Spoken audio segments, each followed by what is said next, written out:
Hi అండి, చిట్టక్క ముచ్చట్లకి స్వాగతం. దోశ నార్మల్గానే చేస్తా ప్రతిసారి. రేషన్ బియ్యం వేసి మినపప్పు వేసి చేస్తా, అప్పుడప్పుడు పెసరట్టు కూడా చేస్తా. కానీ ఎందుకో ఈరోజు ఒక ఐడియా వచ్చింది. ఒక షార్ట్ వీడియో చూస్తే వీటితో కూడా చేసుకోవచ్చు అని అనిపించింది. ఒక రకంతో నేను 5 రకాలు వేసి చేస్తున్నా, ఎట్లా వస్తాయో చూద్దాం. వీటిని తెల్ల జొన్నలు అంటారు. 1 కప్పు. ఇది సద్దలు 1 కప్పు. రాళ్ళుంటే ఏమోరా, అది చేయాలి, గాలిస్తా. ఇది ఒకటి మినప్పప్పు ఒకటేసా. మళ్ళీ పెసర్లు 1 కప్పు.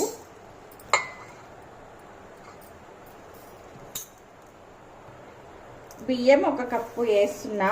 ఇవన్నీ వేసి నైట్ మొత్తం నానబెడతా. ఇవి ఇప్పుడు పొద్దున రుబ్బి దోసేస్తా. ఎట్లా వస్తాయో చూపిస్తా.